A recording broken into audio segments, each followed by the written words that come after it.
I know you had some buggy knees early on. I know at one point it was like hard to read a green, like bend over and get to that full motion. I'm curious what you maybe implemented as maybe part of like a health regime or make your body feel a little bit better. What worked? Maybe what sources you sought out to help with that? Because I've realized like it didn't take that long that I realized you were getting more mobility and feeling better. So I'm curious if you have like maybe some recall of that or maybe even other joints that you've worked on or tendons. Curious. Yeah. I think you hit on it too with the freedom aspect. You're free to choose how you want to train, but you're also free to, if you need to back off or if you need to, take a day away from training, there's not that pressure that you have as an athlete. Like, I got to push through this. I got to practice. I got to play. I got to get this training session in. And I think the knee stuff was part of that. Like, I absolutely wanted to get really strong in the off season, and I would have like little flare ups. Honestly, it would usually flare up around the off season when we were doing intramural basketball. So it's all of a sudden Pounding. increase in volume. Yeah, while I was heavier, to between 220 to 240 at that time. So more body weight and already had historically bad knees. I've always had more quad tendonitis, or not tendonitis, tendinopathy, tendon pain. So I never really knew what the source of it was, but obviously there'd be things that would flare it up. And honestly, looking back, it's just increases in volume when I wasn't ready. And, maybe it was other things like not great shoes or just the way I was training, the movements I was doing. Maybe there was some sort of imbalance. But I think when it came down to it, it was just this pressure to like get my squats as high as possible and just get as strong as possible. And I'd be feeling decent. And then I just, push through it one day because I'm feeling good. Maybe push the depth or a weight a little bit, and then it would flare back up, and then deal with it for another few months. And so, yeah, when I was done, it was more of a chance to just kind of experiment with that and see where that's coming from, and being able to control the volume more. Not having practice volume, game volume, lifting volume kind of handed to me. It was freedom to figure out that like training split as I go. And yeah, just experimenting through that and also just learning more about, again, like tendon health and how that's different from how you train muscles. And so it was what's been helpful for me is obviously, yeah, that volume. I still like to like sprint and jump, so there's still that pounding, but it's more smart with the volume. Usually just alternating upper and lower days, and also like CNS days, so higher and lower. So there's more of that like sprinting and jumping on those higher days, and so just being able to split that up instead of doing that every day, and then incorporating ISOs. I like to do that on my upper body days, just like in between in between sets, just do some sort of like cable like knee extension or a sissy squat ISO or some sort of slow lower. It's just what I like about ISOs is you can just kind of be more in tune with how it feels. Whereas like a dynamic movement, it might just flare up out of nowhere. Like just one single rep, it can flare up. Whereas tendons, you can really feel it. You can be in tune with how it's feeling. You can keep lowering into it, or you can sink back out of it if it's not feeling very good. It's just a good way to load that. And then I think just again having more balance in my training, just a lot of push and a lot of pull, strengthening the lower leg, just making that more resilient with planar flexion as well as doing it bent knee with more of a soleus emphasis, and then doing tibialis work, doing inversion, eversion, and then I think like feet strength is something that's overlooked. So maybe just thinking about how I'm walking or just being barefoot more, or recently got those Vivo barefoots and I really like the feel of those. So it's a ton of factors with any injury, with any lingering issue. There's always going to be a lot of factors, and I don't think you can always just pinpoint it on one thing. I think it's just again being able to experiment with that and having the freedom to step back a little with when I need to. And yeah, just go from there. Just try and keep it resilient, focusing more on like range of motion rather than just throwing around as much weight as possible and not having to grind through those things. So yeah, have you had any flare ups as you've gotten into running more, or any other issues you've dealt with?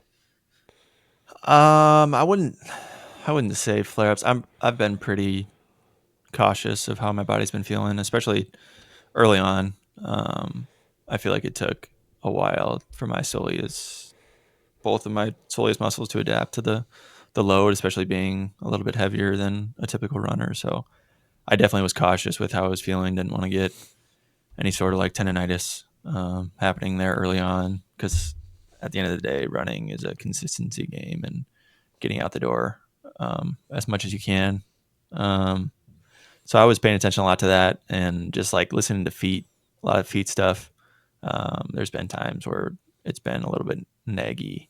I've only had it maybe once or twice, but back off for a couple of days and you feel fine after. So that's been good. I've really haven't had anything running wise, but I always had that kind of patellar tendonitis, quad tendonitis from basketball as well throughout high school. So being able to adapt my training since athletics for that has been good as well. Like seeing sources like Ben Patrick that do knees over toes, emphasize stretch strength training has been really cool to see. And even like we just did the functional movement screen this week in class, identifying areas where you maybe have mobility deficits, understanding what movements are really hard for you to do well. Like for me, my ankle mobility sucks, and it's not calf tightness, it's not soleus tightness, it's probably in the joint, right? So it's something that I probably need to have like joint mobs done in order to see improvement. So like for me, doing like barefoot deep squats is probably not the best thing, and it's probably going to make my knees hurt or my hips hurt because I'm going to have to compensate for my lack of ankle mobility. So finding exercises that are better for my mobility and doing things that make my body feel good the day after and the week after, and things that I enjoy doing, um, or just adapting that exercise, right?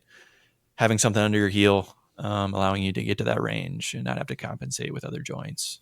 I think it's super important to just understand where maybe you lack mobility and where you need improvement, and whether that's a muscle, whether that's a joint, what is causing that limitation. We all are unique in our anatomy, right? We don't have the same lengths of bones. We don't have the same like muscle elasticity, ligament elasticity, tendon health. So I think it's important to listen to your body, see what exercises you think fit your body well, stuff you enjoy, and then just really doing those things well, right? Controlling it through the eccentric, doing some isometrics, getting getting blood flow to that area, stretching the full range, not selling yourself short on the range of motion, because I think a lot of the biggest gains are at the last couple degrees of range of motion. I think there's a lot there. So I think just controlling a lot of movements and not being afraid to push your joints to motion ranges you haven't really done before. So um, as long as you're not necessarily compensating, I think there's a lot of good from going through ranges that may feel uncomfortable at the start, but that takes humility, right? You're not going to be able to do the weight you probably typically would, or the reps that you typically would, and you might be a little more sore than you probably were because you're going into the more of a range. You're going through more of an eccentric. You're controlling it more, so your muscles are gonna feel it. It's gonna be a higher CNS load, right? Eccentric activation causes more muscle soreness after. It causes more central nervous or central system activation. So I think there's a lot to take in that next step in your journey as as a good mover, as a lifelong mover, and not necessarily just an athlete of look how much weight I can move in Mhm. a shorter range as possible. Yeah. Right? We see lifts like, I mean, do you see that Northwestern squat like 700 Yeah. pounds? Like, I bet his knees probably don't feel too great today. So Yeah. it's a crazy lift, and props to him, but I mean, we don't need to be doing that, right? Like, our body would probably feel like crap if I went and put 8 plates on a bar. It's crazy. Yeah. But yeah, some of those things, it's just each body's unique, each training style is unique. Find something you enjoy and can stick to that motivates you and keeps you going to the gym, and just listen to what your body's saying. I think it's all there. Yeah. That's probably the biggest thing I missed for my knee stuff was, I mean, like you hit it on the knees over toe stuff, and I don't agree with everything he says. There's some stuff that I don't love, but I think the general concept of that has been good for me, and just embracing.